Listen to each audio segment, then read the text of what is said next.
반가워요.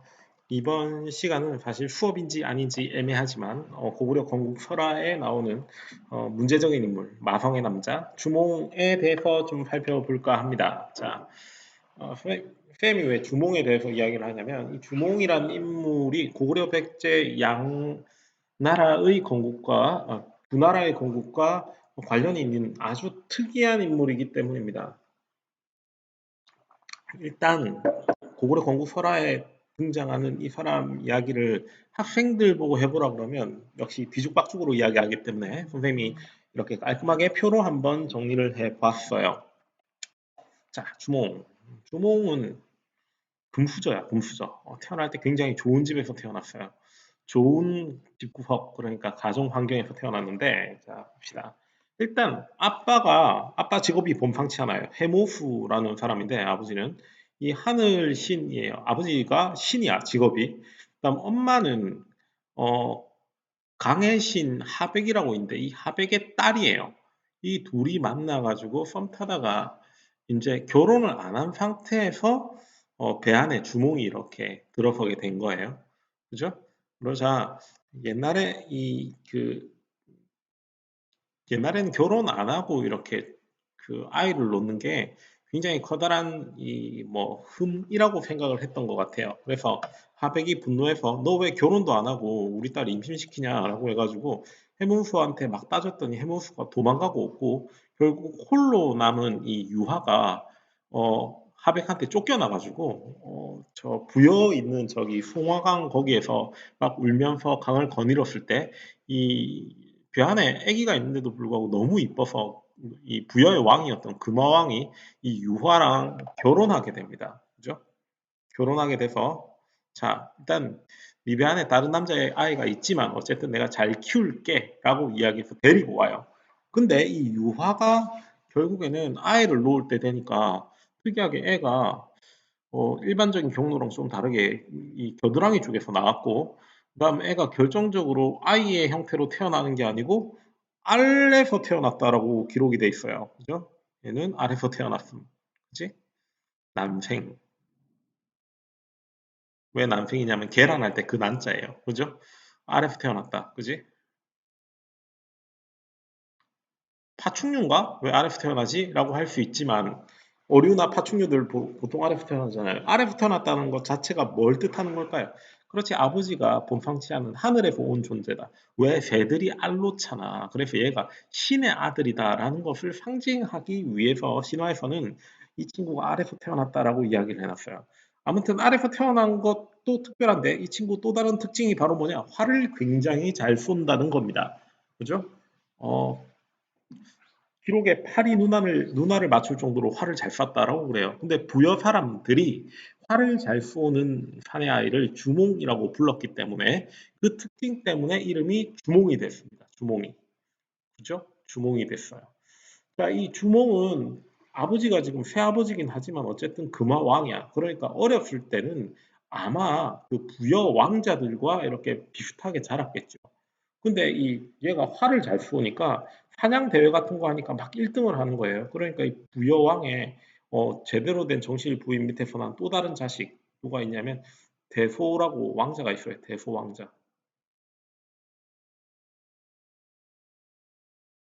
아이고, 글이 좀, 왜 이걸로 쓰이지? 자, 그렇지.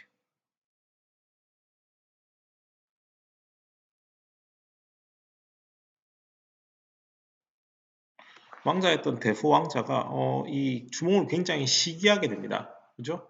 시기해서 쟤 뭔데 아버지한테 주목을 받는 거지라고 굉장히 많이 시기를 하는데 어, 사냥 대회하면 주몽이 막 우승하고 뭐 사냥감 엄청 가지고 오고 이러니까 주목을 많이 받았죠.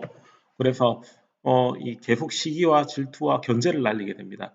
이 부여에 있을 때 주몽은 나이가 차서 결혼을 일단 하게 돼요. 주몽이 이제 부여 왕자랑 비슷한 대우를 받을 때 예씨라는 여성과 결혼을 합니다. 결혼을 해서 이 나중에 알게 되겠지만 유리라는 애를 예씨가 이제 임신을 하고 있을 때 주몽이 대소가 계속 괴롭히니까 나 못 견디겠다. 나 그냥 다른 데 가서 나만의 왕국을 새로 세우겠어 라고 이야기하면서 부여를 탈출하게 됩니다. 부여를 탈출해서, 그죠? 탈출할 때 이게 또 얘가 좀 지금 입장에서는 요즘 세상에서는 쓰레기 취급을 받을 수 있는 행동을 하는데 어, 자기가 가족들을 거느리고 탈출하기는 어렵잖아요. 더욱이 자기 와이프가 지금 임신을 한 상태고, 그러니까 같이 가기 어렵다라고 생각해서 지만 빠져나가요. 지만 빠져나갈 때 막 잡히려고 하니까 강에 이르렀는데 배가 없으니까 갑자기 강을 향해서 고함을 치면서 나는 하늘신의 아들이고 내 외할아버지는 강의 신이다. 거북이들아 와서 나를 도와줘라고 하니까 거북이들이 갑자기 막 등장해가지고 등을 막 내주고 이래서 거북이들을 막 이렇게 타고 강 건너편으로 막 갔다 그래요. 그렇게 해서 고구려 쪽으로 가서 이 지역에 송량국이라고 원래 왕국이 있었는데 그걸 접수해가지고 지가 대빵이 됩니다. 그죠? 자, 아무튼 주몽이 이 부여에서 탈출해가지고 고구려를 이렇게 만들고 고구려의 왕이 되는 거예요. 그죠? 고구려의 왕이 된 주몽이 굉장히 매력이 있잖아요. 그래서 이 지역에 유산이 많은, 이른바 그 전에 한번 결혼을 한 적이 있는 이 소노랑 같이 결혼을 해요. 결혼을 해가지고 아들로 비류와 온조를 두게 됩니다. 그죠?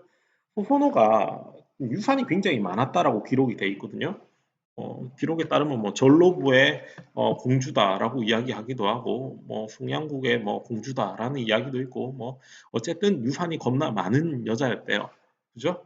그래서 비루와 온조가 이 둘 사이에서 아들로 낳았다라는 이야기도 있고 소소노가 결혼 전에 이미 비루와 온조를 전 남편에게서 데리고 왔다라는 이야기도 있는데 아무튼 소소노가 유산이 겁나 많았기 때문에 아무것도 가진 것 없이 와가지고 맨몸으로 고구려를 갖다 일으켜야 되는 주몽 입장에서는 소소노의 이 유산이 굉장히 많이 커다란 힘으로 작용을 했던 것 같아요.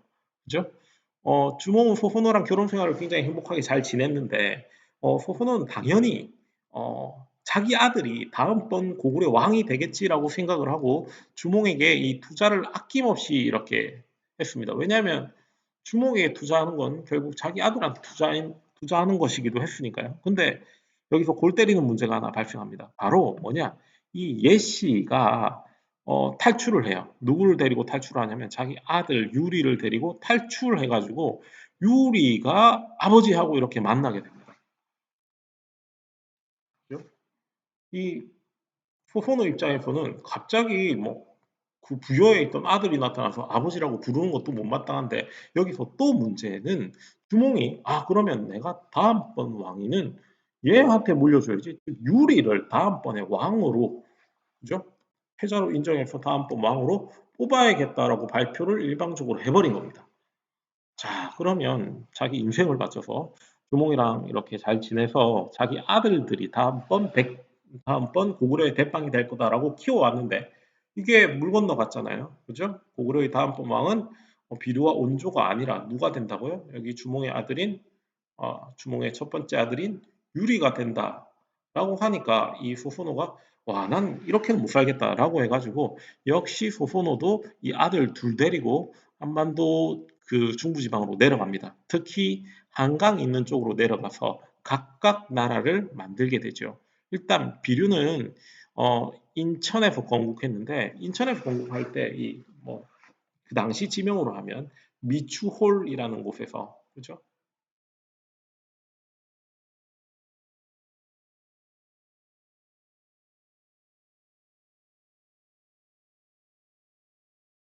미추홀이라는 데서 막 이렇게 건국을 했는데 나라 만들려고 했는데 실패했다 그래요. 왜냐하면 앞에 바다가 있으니까 그 소금기가 계속 와가지고 벼가 충분히 열리지 않았다라고 이야기합니다.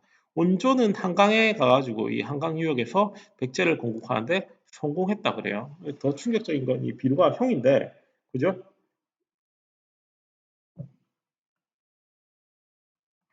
자기가 나라 만드는데 이제 제대로 만드는데 실패했잖아요. 그러니까 이제 동생 보고 야 나를 따라온 신하들을 미워하지 말고 네 신하로 온전히 써.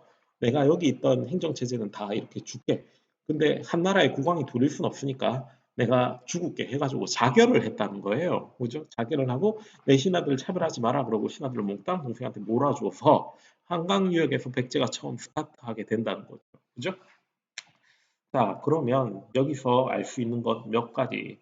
첫 번째, 고구려 사람들, 고구려를 처음 건국했다고 이야기하는 주몽은 하늘의 신이 자기네 아버지니까 역시 주몽 신화에서 우리가 알 수 있는 점은 어, 천손 의식이 있었다. 고구려인들은 천손 의식이 있었다. 그지?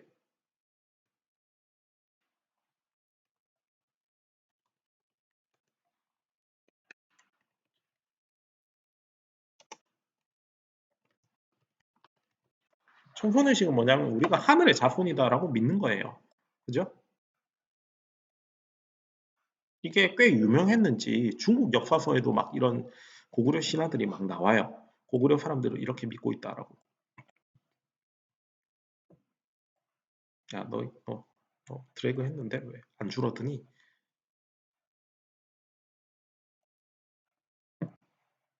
에이, 자, 그러면 또 네, 적어져라.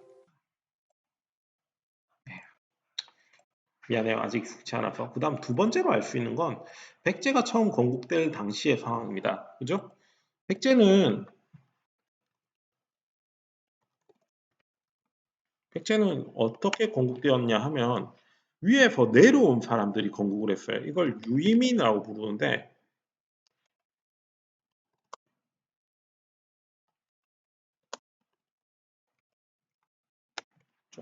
백제는 외부에서 한강유역으로 사람들이 가가지고 거기서 건국한 거예요. 그죠?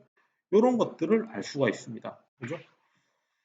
자, 주봉 이야기는 이쯤 하고, 이건 일종의 프리퀄 영상이니까 여러분들이 이해를 편하게 하기 위해서 보면 좋아요. 자, 그 다음에 또 하나 더. 그럼 고구려랑 백제가 서로 한 가지 뿌리에서 나왔잖아요. 그죠? 이 둘의 사이는 어떠했을까? 이게 좀 재밌는 요소인데, 처음에는 둘이 떨어져 있어서, 같은 뿌리에서 나왔지만 서로 접촉할 일이 없었다고 그래요. 그죠? 그리고 둘이 마침내 국경을 접했을 때는 고구려의 어, 최소한 미천왕이 낙랑과 대방을 그러니까 낙랑과 대방을 없애버리고 난 다음이라서 고구려가 건국하고 나서 수백 년이 지난 뒤여서 같은 뿌리임에도 불구하고 수백 년이 지났기 때문에 서로 이렇게 별다른 쟤가 나랑 친척이다 하는 감정이 남아있지 않은 상태였다고 합니다.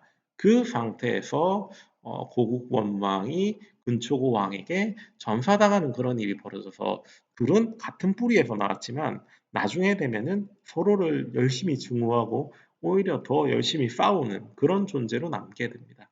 그죠? 자, 그러면 이런 지식을 가지고 다음 시간에 계속해서 고구려의 성립과 발전에 대해서 좀 봅시다. 자,